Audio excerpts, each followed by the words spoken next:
to another episode of Livestream with Dr. Alex Plains, Season 3. I'm with my co-host, Jeremy Applegate. How you doing, Jeremy? What's going on, buddy? How you doing? I'm doing great. We have a guest today. We do? Yes. Her name is Johana Lamara from Pastaio. Pastaio. Pastaio. How you doing? Great. Thanks for having me. Thank you so much, and thank you for correcting me, because I needed that for sure. That's okay. Me and Jeremy are huge fans, and my kids, of your food. Oh, my Thank wife. you. Yes. I'm sure our listeners want to know a little bit more about you, where you started, why did you decide to get in the hospitality industry, and what made you who you are. I mean, you have one of the best brands in Port St. Lucie. Go ahead. Thank you. Where's the carnivore pizza? Well, shame on me for not bringing the snacks to the party. Anyway. So tell us a little bit about why you got into hospitality, who made you who you are, how do you run such a great business? Every time you go there, your team is on point, your food is excellent. Like I said, I go to 5 restaurants in Port St. Lucie constantly, and you're one of them. Thank you. I want to Appreciate hear that. more about it, and we'll go from there. Sure. Well, I opened 6 years ago with my Okay. then husband. He had a background in the restaurant business, and we worked together over the course of many years together in the restaurant business, and was just kind of like waiting for like the right time and the right location, and that spot came available, and I just really had a vision to create an environment that was more than just food, but a place where people could come and have like a whole experience. Okay, and where did the name come from? Because it's so unique. It is. It means pasta maker. Okay. So that's our little niche. We're like the little neighborhood Italian restaurant, but all the pasta's handmade. Everything's made from scratch every day in-house. It is so good. It is so So good. And how do you make the pizza so consistent all the time? And the meatballs? And the fried cheese. Come on, let's keep going. I feel like it all comes down to culture. So before the menu was ever written, I had a vision to create an environment where people came to work and felt respected, appreciated, and profitable. And to me, that's like the trifecta for success. And I feel like when you lead with that, you lead with that intention that, you attract the right people. Exactly. And when you put in the work, like you work hard alongside them, I'm like, full-time owner-operator. I'm in there every day, that people, respect you. They want to work hard for you. And I'm sure that you can relate. Yep. I see that you're like in your practices, you're always involved, leading beside people. Leading by example, right? So me and Jeremy always talk about hiring. Like, what do you think is the secret for hiring the right people? What type of questions do you ask them before you make a commitment to hire somebody or bring them part of your team? Sure. That's a great question.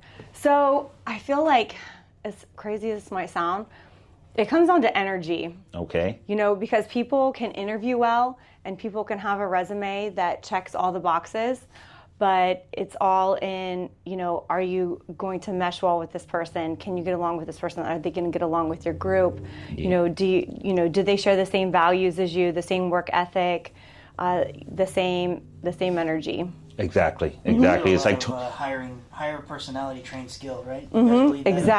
Absolutely. I would much rather find someone with less experience and train them the way that we do things than have to correct someone's bad habits. Yeah, it's so great because I'm sure you went through a cycle where everyone was telling you hire with experience in hospitality in the restaurant business.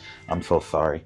And then all of a sudden you're like, oh my God, did I make a mistake by hiring this person because they're trying to change all the systems that I have? Sure. That is something that we've realized. It's just like sometimes we try to hire doctors that have a lot of experience, and they come with their bad habits into the practice, and they're not showing up to morning huddles. I'm not sure if you do that in your business, like where everyone regroups and talks about how the whole entire day should be. Is that something that you practice? We do. Yeah, we call that a pre-shift. Good. Yeah, it's so important. So running a successful business, it takes an amazing leader, right? It takes somebody to lead by example. And then I heard that you work with your daughter there as well. Yeah, she does work there. How does that go? It goes great. Yeah. She's amazing.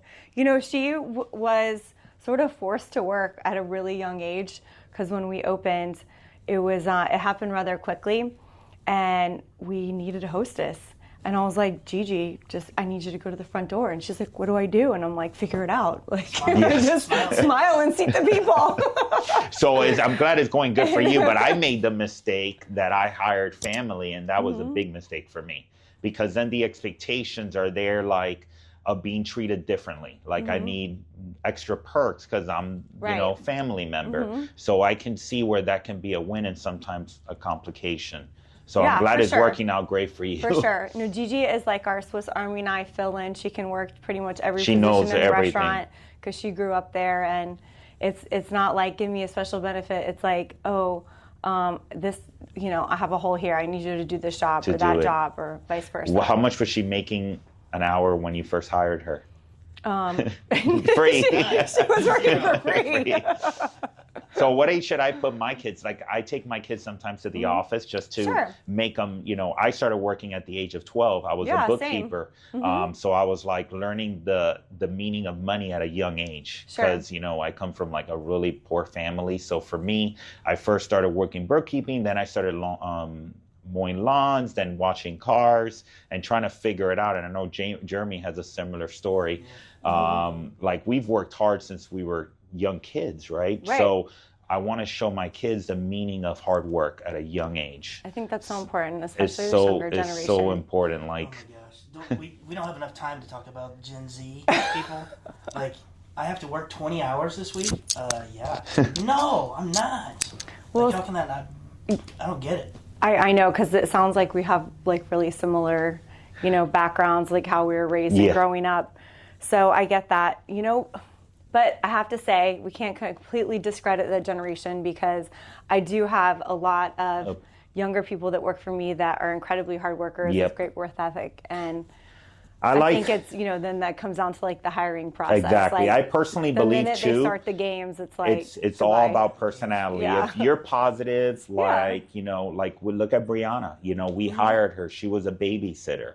She did the dental assisting academy, and now she's one of my top-notch dental assistants. But it's just her attitude, the way she cares about the patients. It's just like next level. So it's all about the personality and how they, how they handle the day. And another thing is, like, I like testing my employees with giving them like a hard task in the first week and see how they overcome them. That's a great idea. Yes. I love that. Just to see how they overcome it. But what do you think of, I wanted to ask you this. I was actually thinking about it today. Like, how do you feel in the restaurant industry overall? Like, AI is going to impact in a good way or in a bad way the restaurant industry? Do you see, like, in the future there's going to be less, waitresses, or obviously not chefs, even though they're talking about robotics now, like in McDonald's and places in California where you have robots like cooking. Like, how do you feel about that change with AI and like robotics going into the hospitality space? Gosh, I feel so far removed from that, because it's a complete opposite of your the model, way right? that my business is modeled. I mean, obviously, to me, it just completely eliminates the art of hospitality as a whole, because for me, that's, it's such a human experience. People come in, and again, yes, they know they're going to get great food. It's what keeps them coming back. But what I hear again and again is how that space makes them feel, how they're treated when they come there, the energy of the room, the music that's being played. Like, it all like factors into the experience. So I feel like if you take the human experience out of that, then it won't be the same. No. Yeah, like, your restaurant feels like you're going to a family member's house for food. So, because it's nice and it's cozy. And I really like the fact that you haven't like really blown. I'm sure that you can blow out the space and get double the space or triple the space. What makes you think, like, how do you compare yourself to, like, for example, Kyle G's? Because I really love his food too, as well as yours. What do you think of what he's building versus what you have built so far? And is there anything that you would recommend him to do differently? Well, I mean, I don't feel like I'm in a position to give him any advice on how to run his business. Clearly, he's been very successful and, has a lot of locations, and I think that's amazing for him. I feel like you really can't draw a comparison, because I'm really just like a mom and pop kind of situation. So we were talking about scaling. What, like, for example, for me, back in 2017, I decided, like, Alex, I want to build 15 dental practices because I want to scale and I want to do, build build my vision and compete against bigger DSOs, which are corporate dentists, because I wanted to give patients that ultimate patient care customer service. So that was my dream. Sure. What at any point have you decided, like, hey, I want to open up my brand and scale it throughout Florida or go to another state or something like that? And why wouldn't you, or why would you? Sure. Okay, so I actually have had experience doing that. So when Pastaio opened, it was successful right out of the gate. So my then husband and I had opened up 3 more restaurants within 3 years. And that one of which was out of state. Okay. And so that was a huge undertaking, and the businesses were flourishing, and unfortunately the partnership behind it wasn't.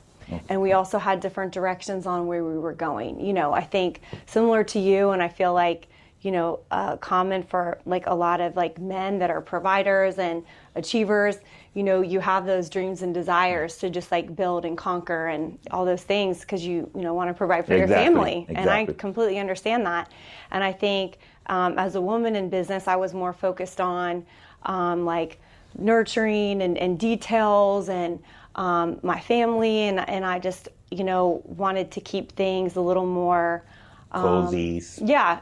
I mean, smaller for lack of a better words. I didn't have like that desire for that kind of growth, and I feel like that doesn't make you any less successful.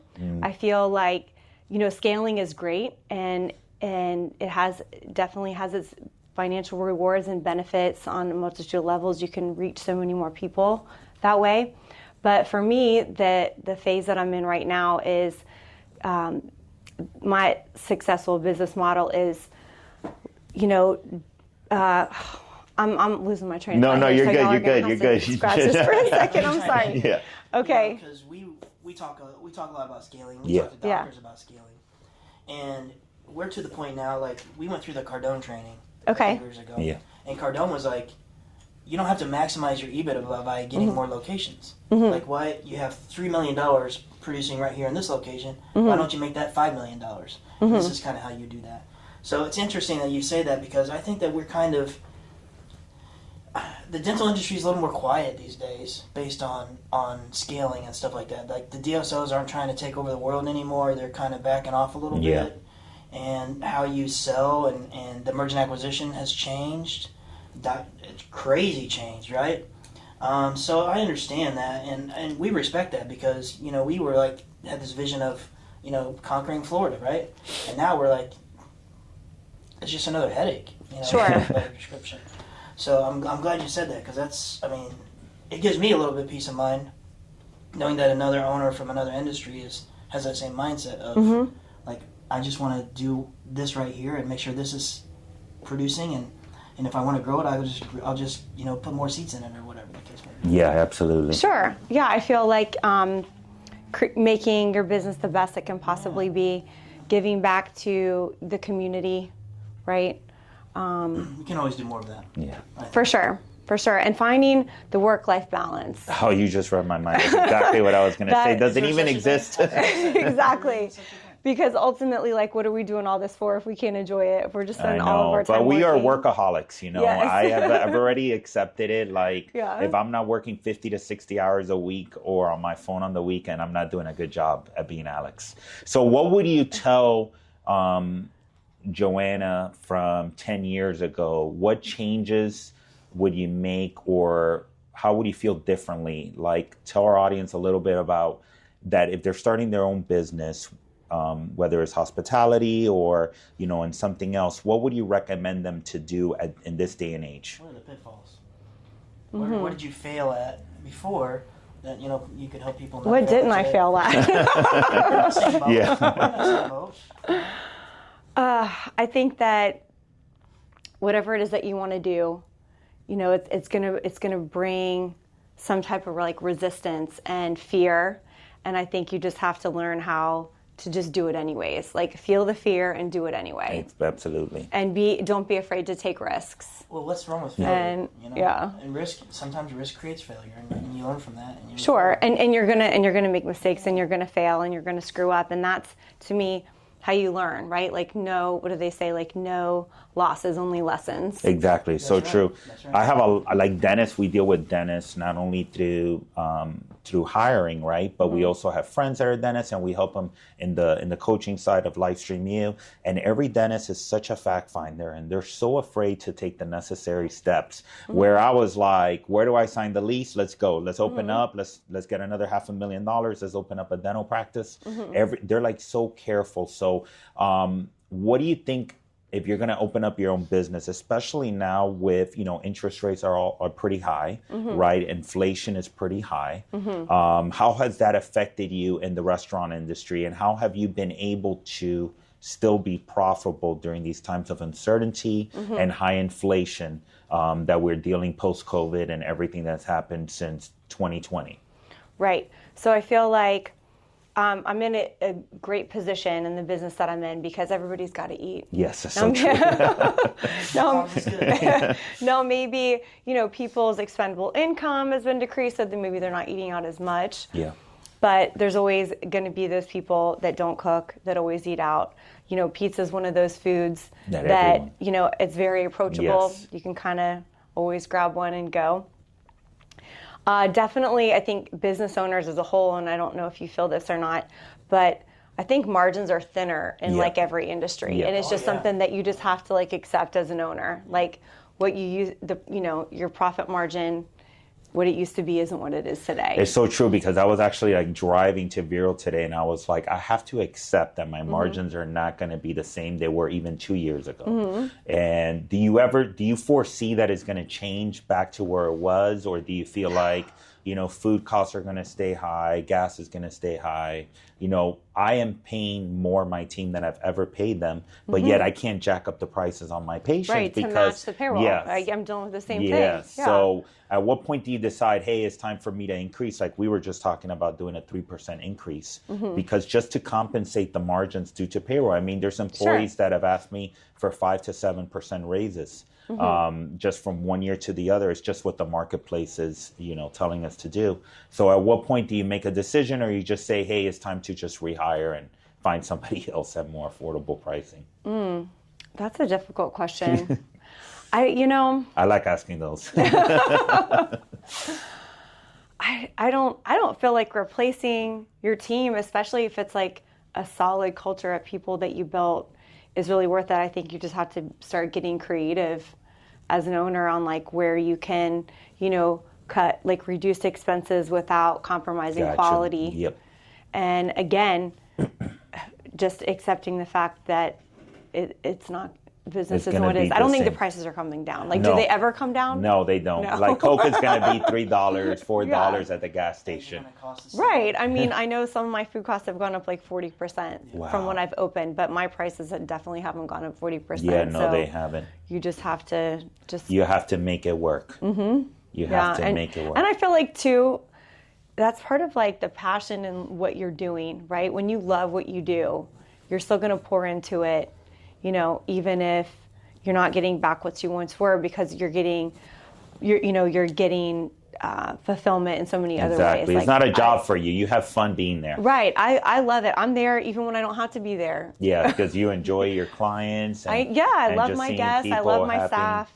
That's so important. Is there anything else that you would like to share with our audience about, Johana, and how you feel, and what do you foresee yourself in the next 3 to 5 years? But ideally, what would you like to see? We talked about work-life balance, or your goals to travel, or to teach others. What about teaching others into the hospitality industry? Well, yeah, I'm glad that you brought that up. So I actually just partnered up with one of the local high schools that has a culinary program.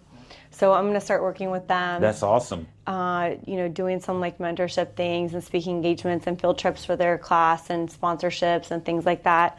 I feel like community involvement is super important.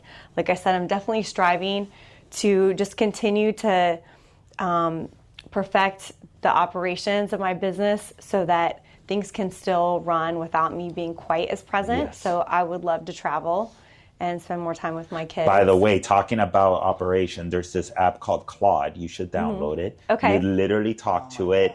And I have been able to create like 4 different operating procedures for all my departments within a couple hours. Like, I it's love insane. that. I need so that it's in my called life. Claude. It's much Okay. better than ChatGPT. I mean, it's like ChatGPT, but I Okay. like it better because it just lays everything out for you. Very cool. Well, thank you. You're welcome. It has different tools too. Yes. So you can actually bring in spreadsheets and it can analyze spreadsheets for you. Like, they're worried it's so smart that Excel's going to go away. Okay. I love insane. that. It's insane. Well, thank you. Well, thank you so much for being a part of the show. And next Thank you time so we much got for to eat having some me. pizza or Next some time meatballs. I'll bring the snacks. Well, Okay. thank you so much, guys. I hope you enjoyed the show. Johana Lamara from... Pastaio. I've always said the name wrong, too. Pastaio. Thank you so much. And Thank you. we're privileged to have you here. You can follow us Thank at you. Dr. Alex A. Plains. And your Instagram is? Eat Pastaio. Awesome. Check her out.